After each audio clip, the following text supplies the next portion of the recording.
ಕೆಲವೇ ದಿನಗಳಲ್ಲಿ ಉತ್ತರ ಪ್ರದೇಶದ ಪ್ರಯಾಗ್ರಾಜ್ನಲ್ಲಿ ಮಹಾಕುಂಭಮೇಳವು ಆರಂಭವಾಗಲಿದೆ. ಯುಪಿ ಸರ್ಕಾರ ಎಲ್ಲ ರೀತಿಯ ಮುಂಜಾಗ್ರತಾ ಕ್ರಮಗಳನ್ನು ಕೈಗೊಳ್ತಾ ಇದೆ. ಕುಂಭಮೇಳದ ವೇಳೆ ಯಾವುದೇ ಅವಘಡ ಸಂಭವಿಸಿದ್ರೂ ತಕ್ಷಣ ಪ್ರತಿಕ್ರಿಯಿಸುವುದಕ್ಕೆ ಎನ್ಡಿಆರ್ಎಫ್ ಸಜ್ಜಾಗಿದೆ. ಸ್ಥಳೀಯ ಕೆಲ ಯುವಕರಿಗೆ ತುರ್ತು ಸ್ಥಿತಿ ವೇಳೆ ಹೇಗೆ ಕಾರ್ಯಾಚರಣೆ ಮಾಡಬೇಕು ಅನ್ನೋದರ ಬಗ್ಗೆ ತರಬೇತಿ ನೀಡಿದೆ. ಉತ್ತರ ಭಾರತ, ಅದರಲ್ಲೂ ಜಮ್ಮು ಮತ್ತು ಕಾಶ್ಮೀರದಲ್ಲಿ ಭಾರೀ ಪ್ರಮಾಣದಲ್ಲಿ ಹಿಮಪಾತವಾಗ್ತಾ ಇದೆ. ಅದ್ಯಾವ ಪರಿ ಅಂದ್ರೆ ರಸ್ತೆಗಳಲ್ಲಿ ಸಂಚಾರಕ್ಕೆ ಸಾಧ್ಯವಾಗ್ತಾ ಇಲ್ಲ. ಇದರ ಪರಿಣಾಮವಾಗಿ ಕಳೆದ ರಾತ್ರಿ ಮೃತಪಟ್ಟ ವ್ಯಕ್ತಿಯೊಬ್ಬನ ಅಂತ್ಯಕ್ರಿಯೆಗೆ ಪರದಾಡಲಾಗಿದೆ.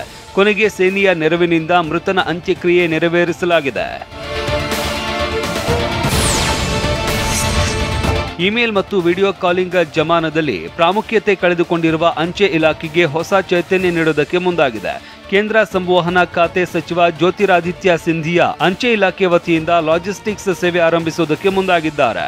ಇದಕ್ಕಾಗಿ ಕೇಂದ್ರ ಹಣಕಾಸು ಇಲಾಖೆಯಿಂದ ಆರ್ಥಿಕ ನೆರವು ಕೋರಿದೆ. ಮುಂದಿನ 5 ವರ್ಷಗಳ ರೋಡ್ ಮ್ಯಾಪ್ ತಯಾರಿಸಿದ್ದಾರೆ.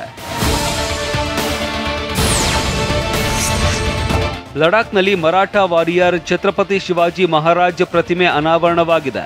ಭಾರತೀಯ ಸೇನೆಯ ಮರಾಠ ಫೈರ್ ಮತ್ತು ಫ್ಯೂರಿ ಬೆಟಾಲಿಯನ್ನ ಪ್ರತಿಮೆ ಸ್ಥಾಪಿಸಿದೆ. ಧೈರ್ಯ ಮತ್ತು ಸಾಹಸಗಳಿಗೆ ಹೆಸರುವಾಸಿಯಾಗಿದ್ದ ಶಿವಾಜಿ ಪ್ರತಿಮೆ ಅನಾವರಣ ಮಾಡುವ ಮೂಲಕ ಸೈನಿಕರಿಗೆ ಸ್ಫೂರ್ತಿಯಾಗಲೆಂದು ಈ ಪ್ರತಿಮೆ ಸ್ಥಾಪಿಸಲಾಗಿದೆ ಅಂತ ಮರಾಠ ರೆಜಿಮೆಂಟ್ ಹೇಳಿಕೆ ನೀಡಿದೆ.